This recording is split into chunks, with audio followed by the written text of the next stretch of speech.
self-proclaimed Amish stud, Eli Weaver, would plot to kill his wife Barbara with his mistress Barb Raber.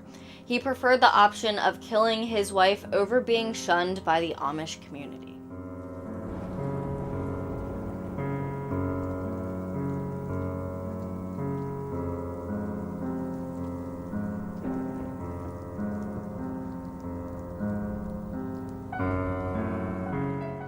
Hello everyone, and welcome back to my channel and Killer Concepts, the place where we talk about all things true crime.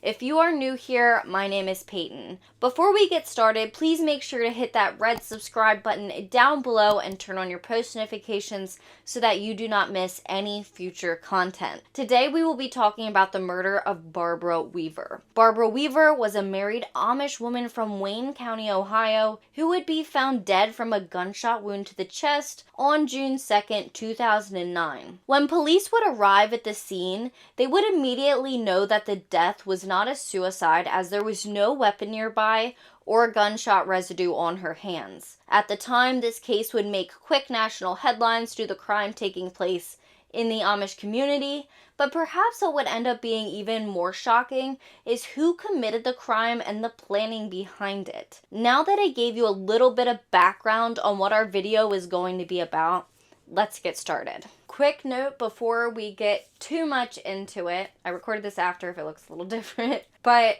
there is not many pictures for this video. I apologize. I know it can be boring to watch a video without pictures. I will try and find pictures of the Amish countryside and put them in here for you, but just bear with me. It's an interesting story and it's not too long, so I think it'll be okay, but there's only a couple pictures I could find that even had to do with the case. Now back to the video. So before I give you more information about the crime itself, we are going to start talking about who the Weavers were.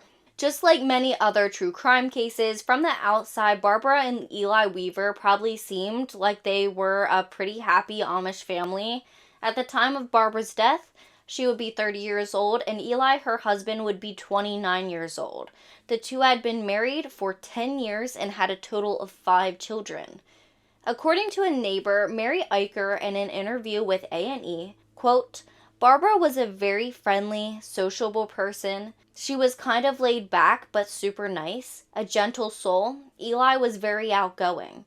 He would often come over fairly late in the evening and ask for a ride, and he was very considerate. He would apologize for interrupting me. He had charm." End quote. Eicher was a Mennonite taxi driver who would also give them rides to places that were too far for them to get by horse and buggy. The two were from a very conservative Amish group in Apple Creek, Ohio called the Old Order Amish. To explain this a little bit more, the A&E article in my sources below states the following. Quote, "There are 4 main Amish groups: the Old Order, the New Order, the Beachy Amish, and Amish Mennonite. And each group has different subgroups. Rules around dress, use of technology, etc. vary among the groups. Eli and Barbara Weaver were part of the Andy Weaver Amish, a conservative subgroup of Old Order Amish. This group doesn't allow the use of computers, the internet, or cell phones." End quote. While Barbara was very devoted to their faith and beliefs, over time it seemed Eli began to stray farther and farther from them and didn't seem to adhere to the rules the way that he should.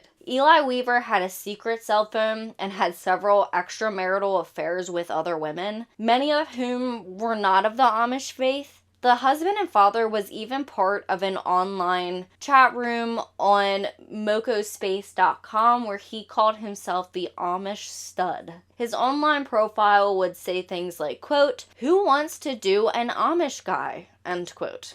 Eli would even leave his family on 2 separate occasions to go live as English before he would come back and repent so he could be forgiven and return to his Amish life. Rebecca Morris, who wrote the book A Killing in Amish Country, Sex, Betrayal, and a Cold-Blooded Murder, said, quote, "Eli found that life outside was hard. He had to figure out how to make a living. I think he wasn't mature enough to handle life and responsibilities in marriage, end quote. So while the beginning of the couple's marriage seemed to be fine, this kind of behavior over the years would prove to be hard on it, and people close to Barbara would see it. In letters written to a counselor, Barbara would say, quote, "Where did my friend, love, trustworthy husband go? He hates me to the core," end quote. Infidelity wouldn't be the only problem she was having with her husband, Eli Weaver. He also began withholding money from her, as well as there being allegations of physical abuse. The New York Post reported that Fanny Troyer, Barbara's sister, said Eli would not give his wife enough funds to care for the children. But it wasn't about a lack of funds, as his hunting store business was doing fine. It was about control. I even remember reading in one of the articles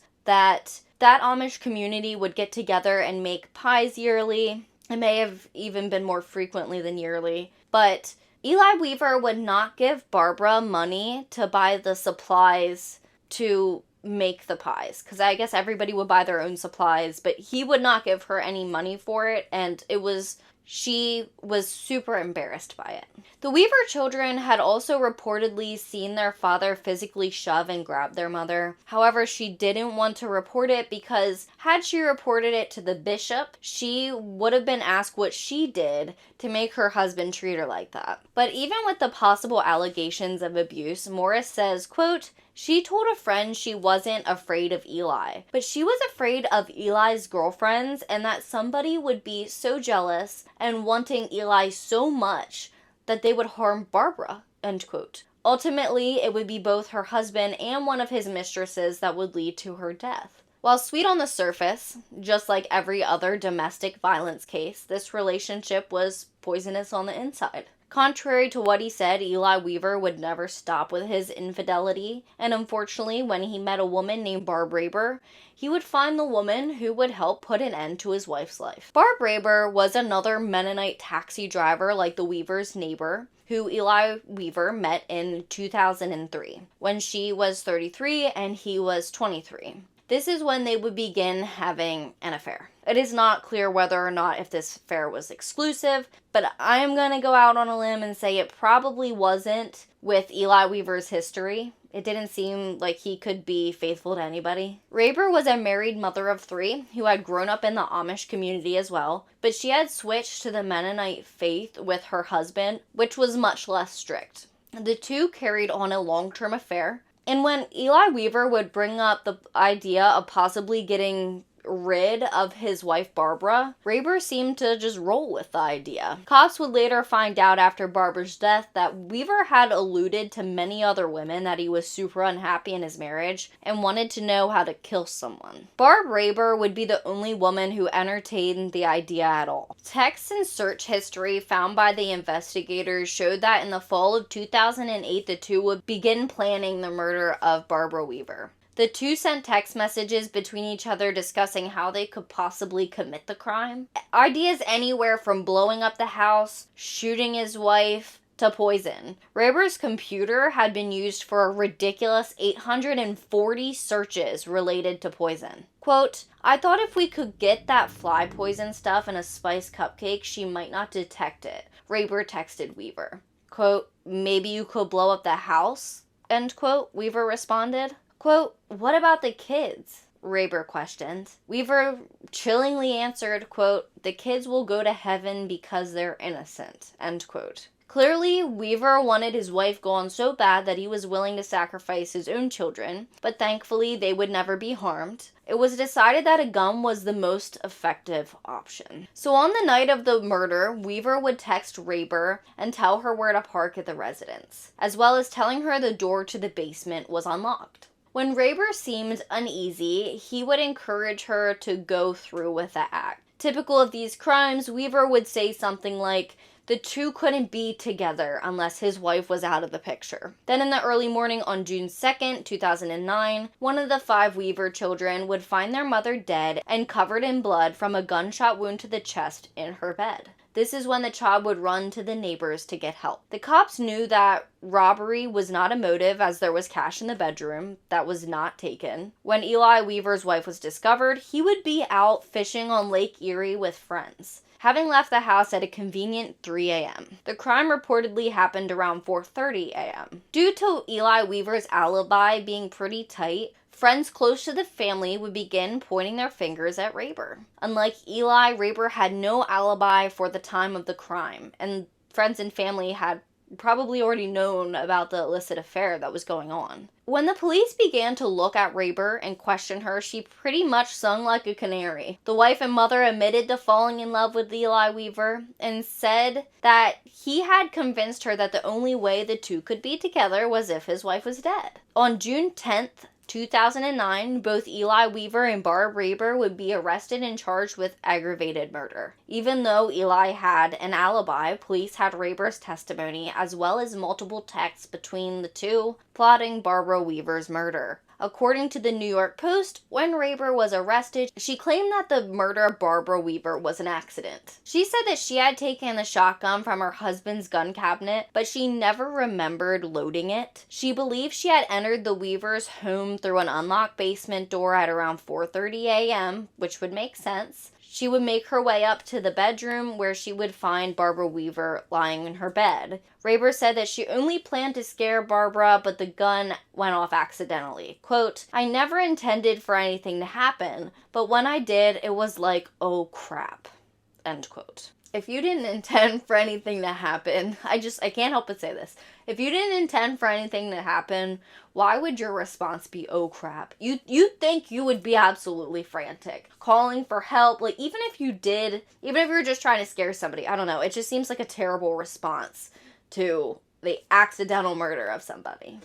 This story would eventually change, and Raber would try and say she didn't remember any of it at all later on. Raber's attorney would try and say that Eli Weaver was the one who killed Barbara before he left to go fishing. Eli Weaver would eventually agree to take a plea deal in the case in exchange for his testimony against Barb Raber. Obviously, there was a tremendous amount of evidence against him with the text messages between both him and Raber, so it only made sense for him to take a plea deal. The two would both end up being sentenced for the murder, with Eli Weaver being sentenced to 15 years to life as part of his plea deal, and Barb Raber being sentenced to 23 years to life. Eli Weaver should be eligible for parole in 2024 and Barb Raber in 2032. When the Weaver's attorney was asked why Weaver would choose to kill his wife over divorce, he answered, quote, "If he had left, he would have been shunned.